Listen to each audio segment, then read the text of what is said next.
So this website currently has about 105 articles on it, as far as I remember. I've deleted some of the old articles. I've rewritten some of them that were showing up in like the top 50 to 100.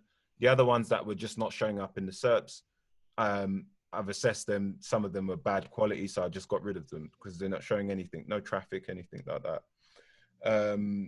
Yeah, then the average length, I would say, is about 2,500 words, because a lot of these articles are, the way that I assess in regards to the length of content of how long I write a piece of content is I will go and take the average of the top 10 ranking websites, you know, but now I'm digging into that a little bit further because I also use Surfer SEO.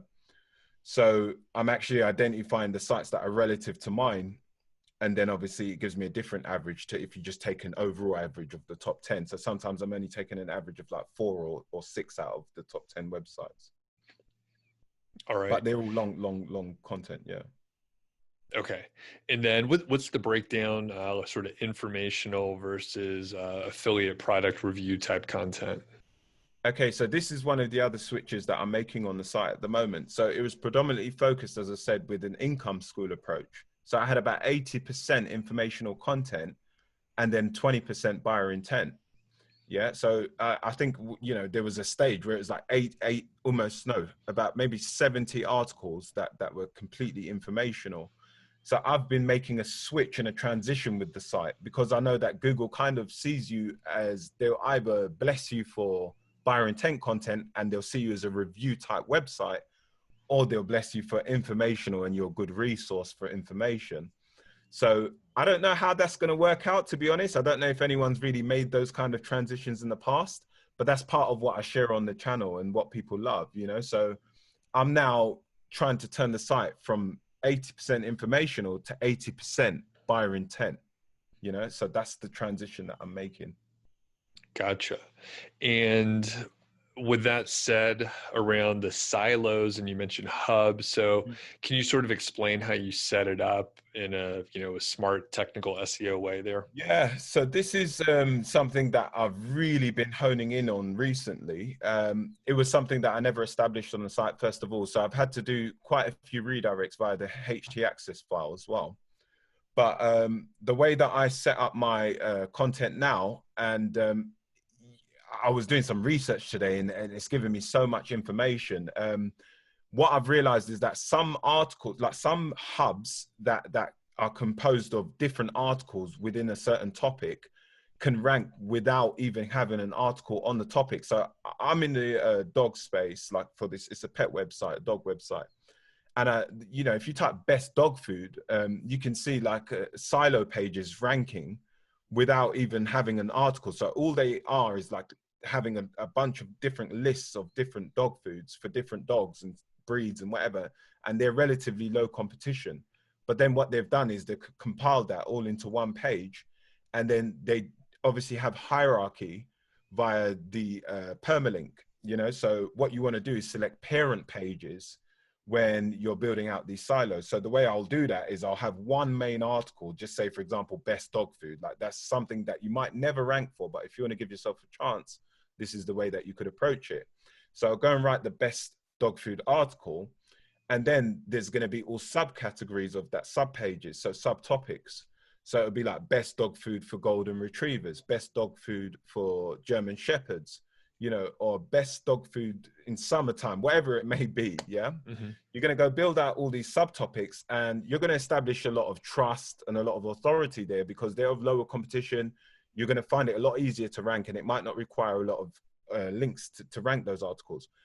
But the whole process of my silo approach is to pass authority up to the main article and interlink strategically and on purpose to pass around link juice throughout all of those articles. So all of those articles, if my best dog food for golden retriever gets a link, that's still then passed up to the best dog food article as well. It's the only topic that I find it sounds confusing no matter how you simplify it, silos. Because it's like a web. It's trying to explain like a spider's web, you know? So yeah, like Google's index. It is easier to see And Exactly.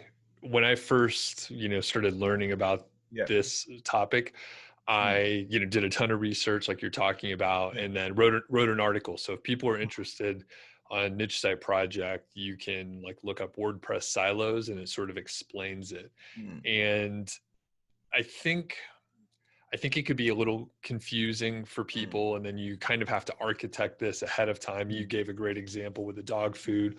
Mm. So it's kind of clear to see you understand it's a Mm. subtopic.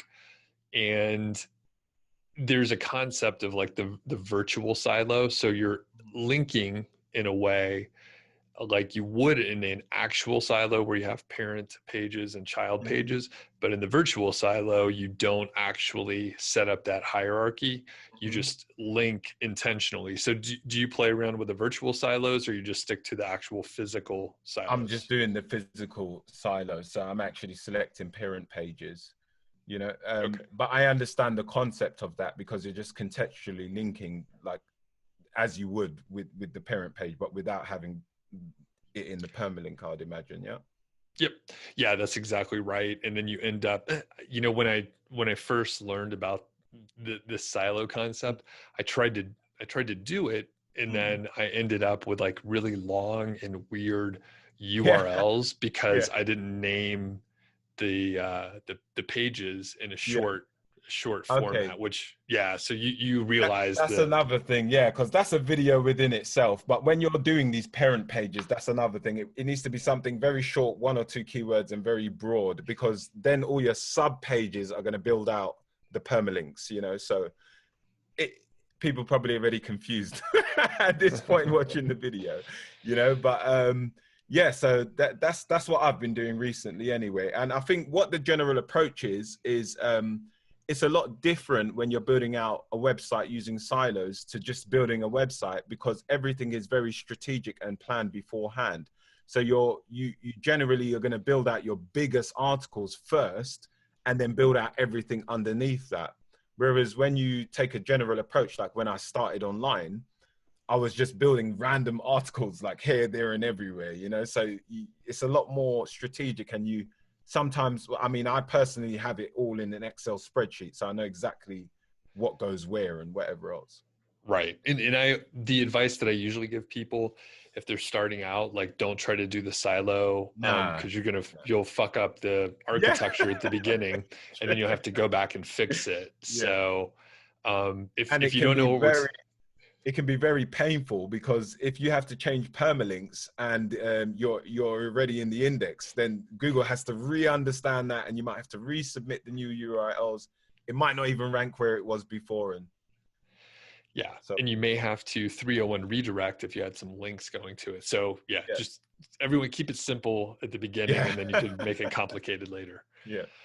All right. Anything else with sort of the content side? No, I mean, generally I follow the basic rules. I go and assess the top 10 pages, see the subtopics that they're covering. I'll use the related questions at the bottom of Google's page result, and then people also ask for tab to cover that as some of my H2 headings. And anything that I see missing from the top 10 articles, I'll try and like emulate what they have already, because that's what's working and that's what Google wants to see. And one of the biggest things I'm trying to do is establish search intent. If you can answer the query, that's the number one thing you can do, So that's what Google wants you to do. That's what you need to do. Because ultimately you can have all the backlinks in the world. And if you don't have good content, it won't convert, and you'll eventually be ranked where you deserve to be in that sense. You mentioned you had a few people working on, outreach and backlinks. So yeah, what's your backlink approach? You mentioned, Yeah. folks like maybe Income School, they're Hmm. like just publish content and just let the links come. So what's your approach? Yeah. So prior to this, a lot of people who may watch this video have seen that I don't really share a lot of backlink information on my YouTube channel. So it's not what people are familiar with me doing, but it's something that I have been working on.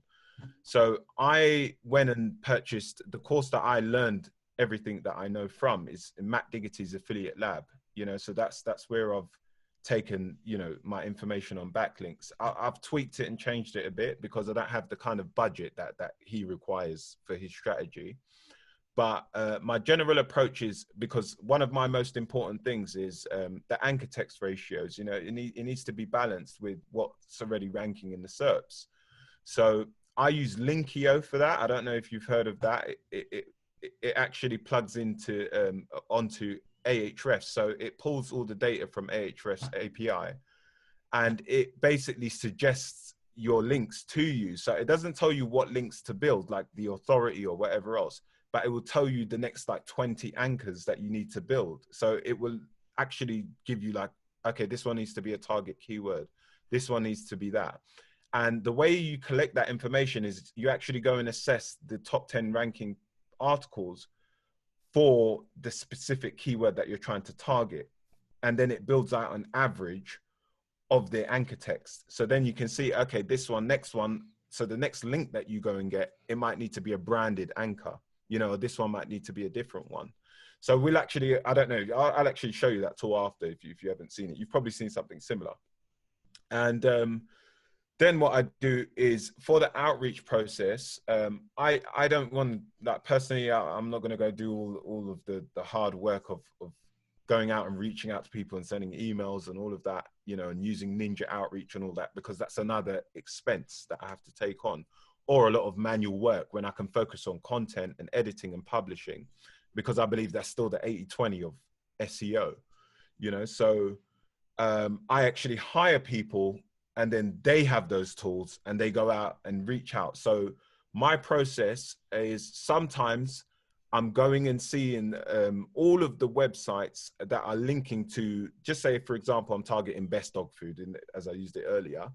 I'll go and drum that into Ahrefs, bring up all the sites that are ranking for it, and then download all of the links that are pointing to those sites, yeah, in the top 10 rankings. So that's one way. And then I'll obviously submit that Excel file to my outreach guys, and they'll go out and reach out to those sites. So I can try and get some of those links. But I also use that Linkio tool to filter out, like, you know, forums and, like, say, for example, Web 2.0s and things like that. So it allows you to filter out and hone down to the core links that you need to get. So that's one thing. That's one process. The other process is that I sometimes just get them to go and do outreach just out within the industry, like within the niche, you know, so just to dog websites. Like, so there's a bunch of different dog websites, and they're constantly just updating that because I've just got them on a contract. So they're constantly just doing it regularly. And then I just go and vet the links. So I'm making sure that, you know, it's got substantial amount of consistent traffic, making sure there's no unusual links pointing to the site, or they're not doing any unusual practice. You know, sometimes I'm trying to see if I can see any PBNs pointing to the site or things like that, things that I might not want to get a link from. And I'm just generally vetting that website. One of the other things that Matt Diggity shares, and he shares it publicly, is he also gives you like a formula to assess if it's a link farm in that sense. So he goes off of like an average number, like a 0.12. And what you do is you take all of the outgoing links that they have, and then the links that they have incoming, and you basically divide them to get an overall ratio, you know. So if they got like a high percentage of outbound links opposed to links coming in, then it's a good indication that they're like a link farm and they're just selling links on that site, you know. But if it obviously doesn't breach that number, then it might be a good opportunity. So I'm looking at all those different things to make sure it's a natural, legitimate site. And then obviously I will go and build that link using that Linkio anchor text. Gotcha. With that ratio, the inbound and outbound, what did you say you want the ratio to be roughly? So like a 0.12, yeah, or above. Okay, so that's roughly, if I'm doing the math right, 0.12. So like 12% of the like inbound links are going outbound. I'm saying that Yeah, incorrectly, or what do I I have it want is I backwards? want the substantial amount of links to them to be coming inbound, yeah, opposed to Okay, them selling. Because if they're giving out a lot of links non-stop, then yeah, a good indication that they're just selling links and that's the way they're monetizing that site. You know, so I want to have a legitimate site that's actually getting like inbound natural links coming in, you know, opposed to them giving out tons and tons of links, you know. Okay. And I'll try one more time. So if I do, we'll plug in real numbers. So if a site has 100 inbound links, you would want them to have no more than like 12 outbound links. Am I doing On that right? average, yeah, that's right. If you were to put it into numerical form.